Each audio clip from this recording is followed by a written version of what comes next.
Hello, and welcome to the Capital Compass podcast. We are the official podcast of the New York State Catholic Conference. I'm your host, Gillian. Today, I'll be talking with Giovanni Virgilio, Superintendent of Schools for the Diocese of Albany, about the importance of Catholic schools in this week's Catholic Schools Week.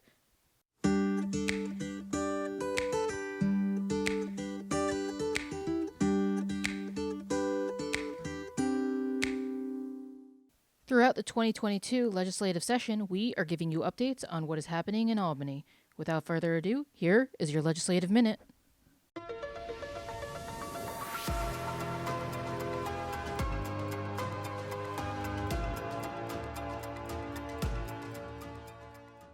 Welcome to the Legislative Minute. I'm here with Dennis Paust, Executive Director of the New York State Catholic Conference. Today, recording the Legislative Minute, it is January 31st, 2022. Dennis, can you tell us what's been happening in Albany recently? Well, it's been a pretty big couple of weeks in Albany. As we said last time, the governor was about to release her executive budget, which she has since done. And there was good news for our Catholic school families in particular. Governor Hochul has proposed tripling the funding for the Health, Safety, and Security Projects program. And for the first time, this is very important, she's including badly needed capital projects related to student safety as an eligible expense. So that's important for Catholic schools. Maybe they need a new roof or a boiler or air purification. And she's tripled the funding of that from $15 to $45 million. So we're really excited about that. And also she's vastly increased the STEM program. Our non-public schools get reimbursed for STEM instruction, especially our high schools. And that's now up to $55 million, which is a 38% increase. There's a lot of other goodies in the budget, too, that we were able to thank the governor for, especially in terms of housing. She's pledged $25 billion over 5 years to create or preserve 100,000 units of affordable housing, including 10,000 units of supportive housing for people at risk of homelessness or other at-risk populations, and an additional $2 million for refugee resettlements, and important for our Catholic Charities agencies, a 5.4% cost of living adjustment for the human services workforce, those essential workers who have been ignored for years under previous administrations, and we're grateful to the governor for recognizing them. And that was your Legislative Minute. We'll be right back after a brief message. Are you interested in staying up to date with New York State legislation pertinent to the Catholic Church? Do you want your Catholic voice to be heard? Sign up for the Catholic Action Network by going to our website at nyscatholic.org/action-center or texting CAN to 50457. Again, CAN, C-A-N, to 50457. Today we are with Giovanni Virgilio, the Superintendent of Schools and Diocesan Chancellor for the Diocese of Albany. He's worked in Catholic education for over 18 years and is an Albany native. So this week being Catholic Schools Week, what does it take to be a Catholic educator? Oh my goodness. So certainly in recent years, I would think it takes a little bit more stamina and diligence to be a Catholic school educator in light of the pandemic. But generally speaking, we have some of the most dedicated educators in the Diocese of Albany. And truly, what distinguishes our teachers, our faculty, our staff is the commitment that they have to ministry, recognizing that this is more of a calling than a career. And that calling lends itself to really, in response to a higher power, right? So much more than the education of the child, but the education of the whole child, academically, emotionally, spiritually, physically. So really, pandemic aside, and the additional stamina that one needs to be an educator these days, generally speaking, it requires not only a love of learning, but a dedication to the ministry. Catholic schools are so important to our church, our communities, and our nation, but I feel like people don't realize why they're so important. Yeah, we oftentimes say it's one of the best kept secrets. I think that there is, certainly the idea of creating good citizens, but then I think there is the idea of creating responsible citizens with a moral compass, right? This idea of ethical leadership, this idea of having a connection to a calling to our faith, anchoring decisions and using our talents to make the world a more peaceful and better place. Catholic school graduates have that instilled and ingrained in them.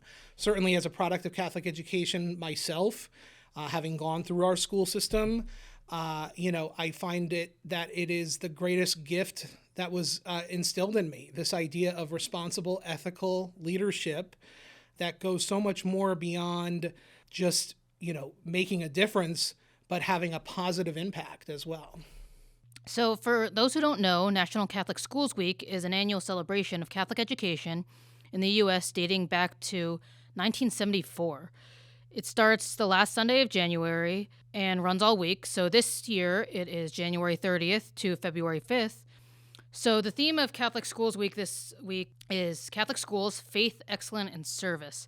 How do those three elements work together in the Catholic school experience? Truly, everything we do is rooted and anchored in our faith.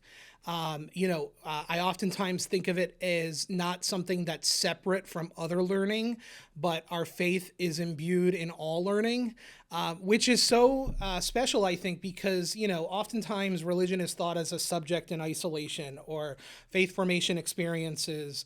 But when you can take a math lesson or a social studies lesson, but have that, certainly segue into a faith opportunity or a discussion centered around a particular issue, whether it be life issues, whether it be some of the challenges that we face as a church, it just gives the lesson so much more meaning. So from a faith perspective, that is, I think a great added bonus to the education and the classroom experience.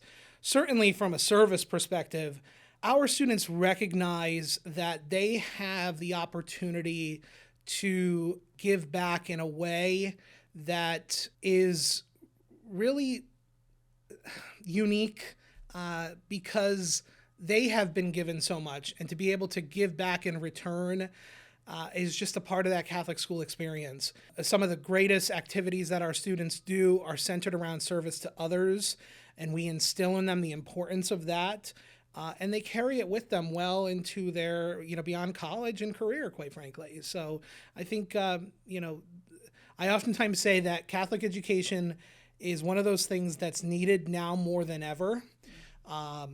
We're in a very unique time as a world, as a United States.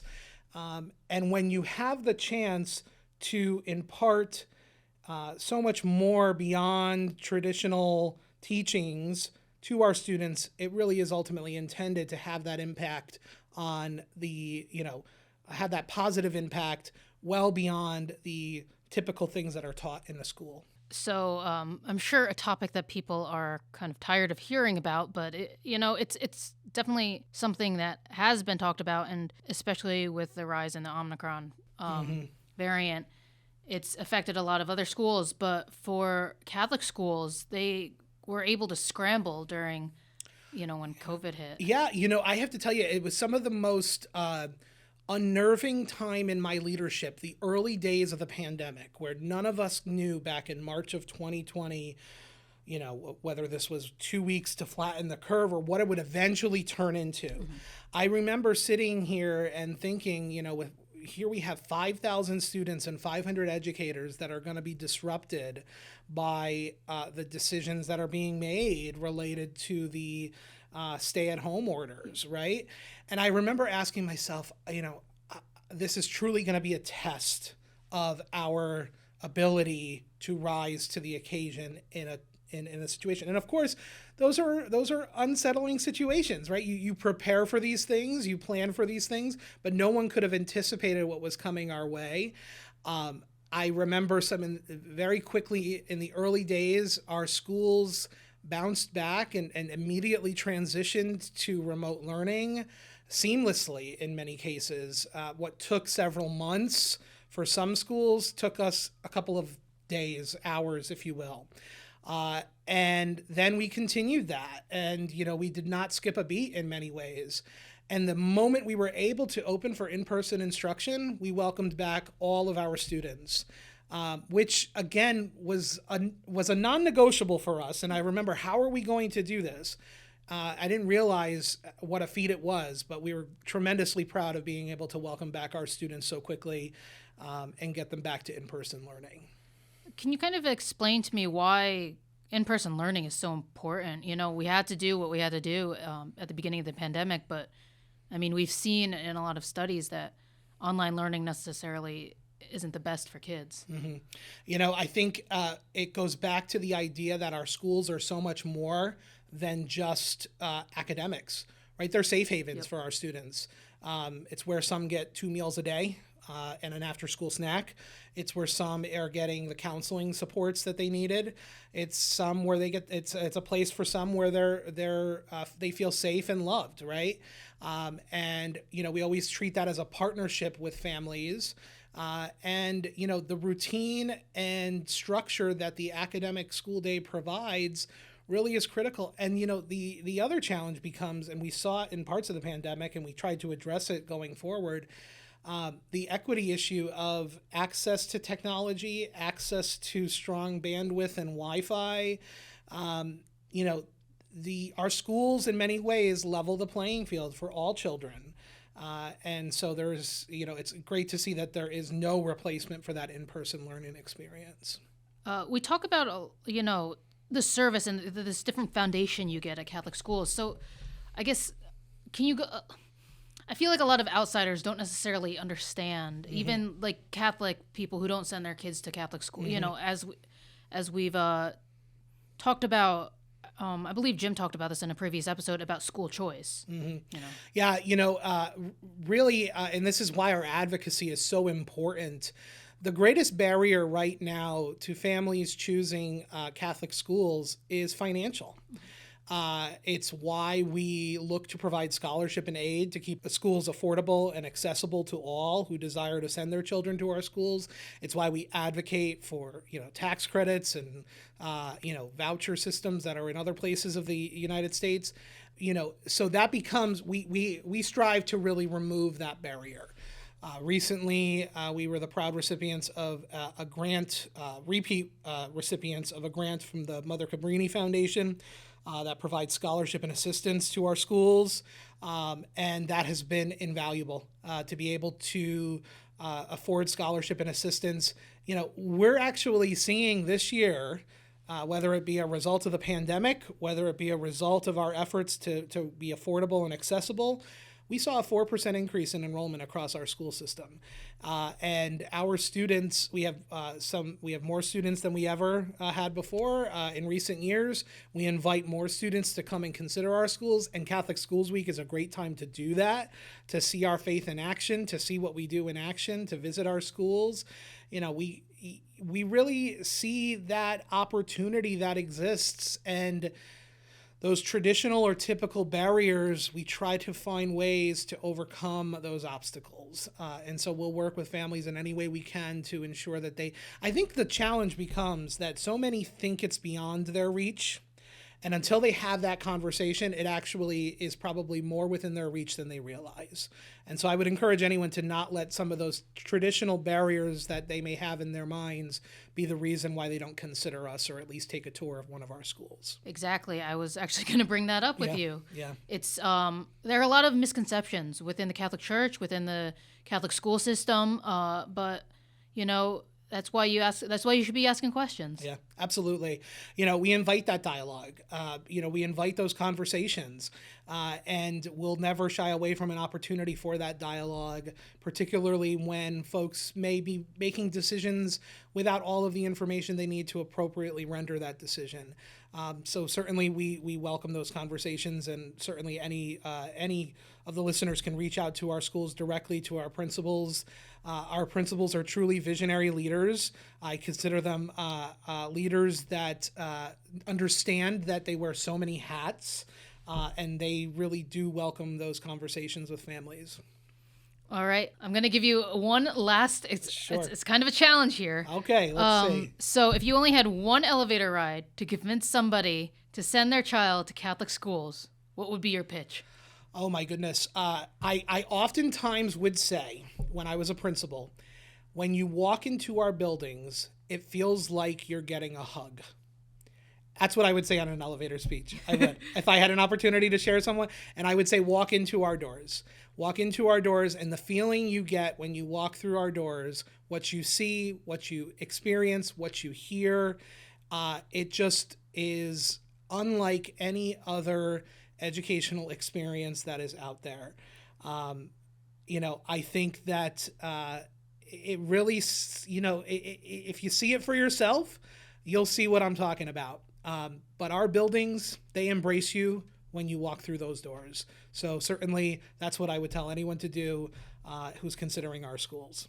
Catholic school, more than just education. Absolutely. And we're certainly delighted to be celebrating Catholic Schools Week. We wish everyone a very happy Catholic Schools Week.